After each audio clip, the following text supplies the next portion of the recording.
Well, I just, you come out on a Tuesday night, and like I'll speak for my family because I know them. They call me Uncle Brian right now this time of year because I'm not as around as much as I would like to be. But you have two volleyball games, you have another basketball game.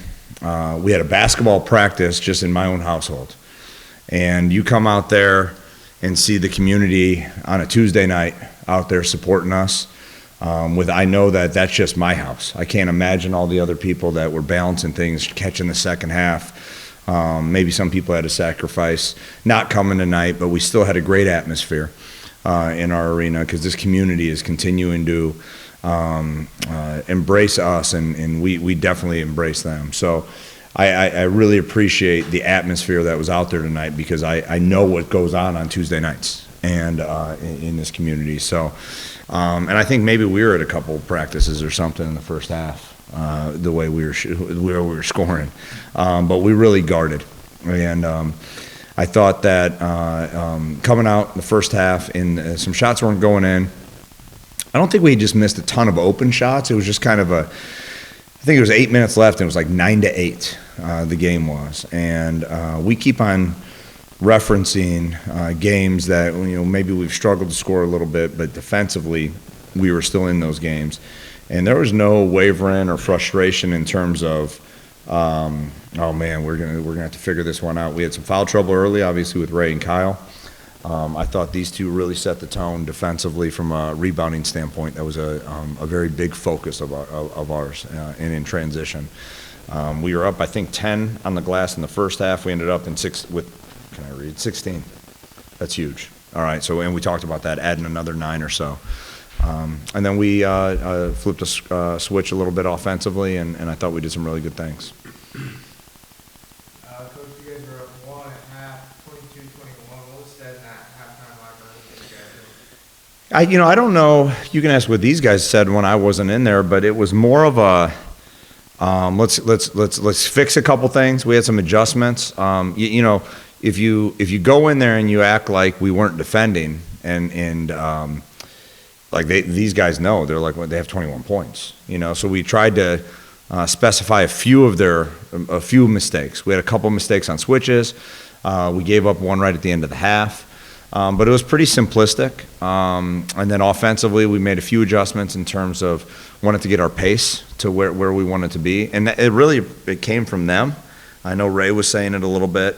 Obviously, when you have Ray sitting there on the bench, that's a huge part of your scoring. But I also don't think our tempo was really appropriate, and these guys were talking about it. So that's pretty much what we talked about. You held opponents under 70 the past 4 games.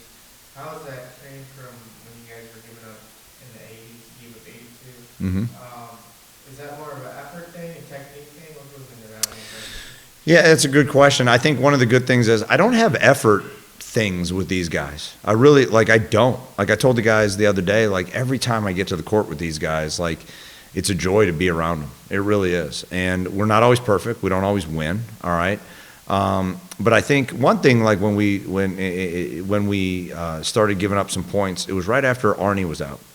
And it's not that these guys don't defend, and it's not that they're not capable of it, but he's a very good communicator on the court. And we just had to kind of figure out a little bit how to adjust without an important part of our defense, not just because he's tall either, but he was very vocal. He's a veteran. And I think that was a little bit of what we needed to do. And these guys really did a good job of still winning some games while giving up points that we would like to not give up, while also finding a little bit of what we need to do from a defensive standpoint. And I have 3 coaches that do scouts. I have a lot of coaches on staff that are really good, 3 that do the main scouts, and they have these guys so prepared. It's just a luxury to be around. I have Colin Schneider, Inger's Thorpe, and Ryan Hellenthal are big-time scout coaches. And then you have Jay Bradley and Coach Waldo sitting over there. So I'm very lucky. And so, Miles, you had in your career, can you just talk about what was clicking for you offensively tonight? Obviously, career high. First things first, I just want to, give all glory to Jesus Christ, my Lord and Savior. But other than that, I think the guys were doing a good job tonight, just on some of my, short rolls and things, just finding me in little spots where I could just make easy shots. So a lot of our guards did a really good job just setting me up for some easy points, some slips to the basket, things like that. And I wasn't finishing a lot of my looks in the first half. Kind of was feeling a little better with the touch in the second half. So I was just able to finish more of those shots in the second half, and yeah. Rings, it feel like old times. You got you and Miles both with double doubles out there, both grabbing rebounds and scoring like that in the win. It definitely feel good. Just just coming from different places and coming to the same school, and just playing together on the court. It's really fun, But yeah. Quick question for Randy Miles. Well, you guys were holding down defensively the first half, that transition to the second half. Felt like the pace picked up, like Coach said. And when you guys were crowding those rebounds, it felt like you guys were the one getting it up the court quickly.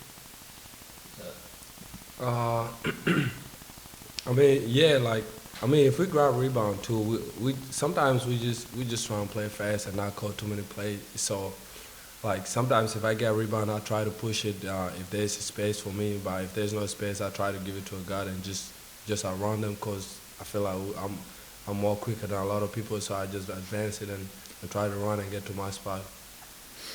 Yeah, I would agree with that. I just think I thought in the first half that I grabbed a couple and I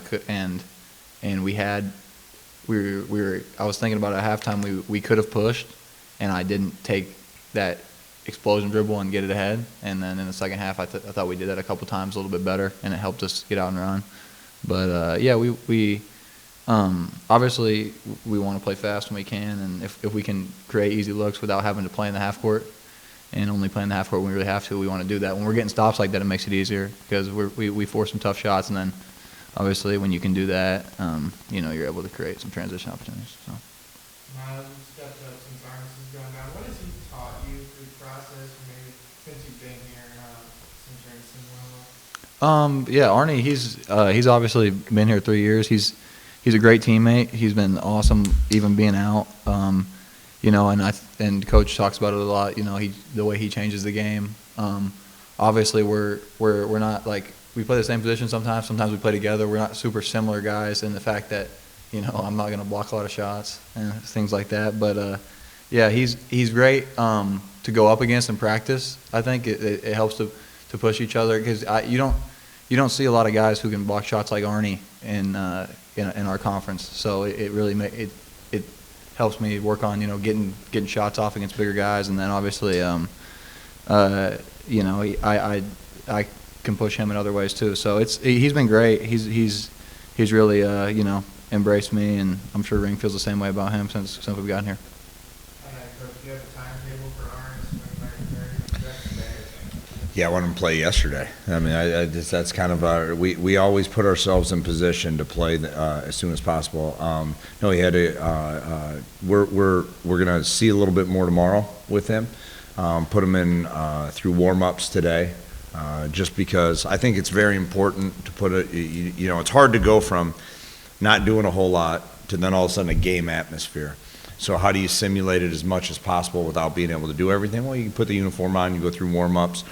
So we're just going to see how he keeps on responding. I'm hoping sooner than later, and we're going to see how he responds tomorrow. We have, it's with the OVC schedule, we're going on the farthest trip of the year and a one-day turnaround, because that's what we're doing. And so we're going to have to see how he responds to the trip and the travel and things like that. But he's close. He's close. Yep.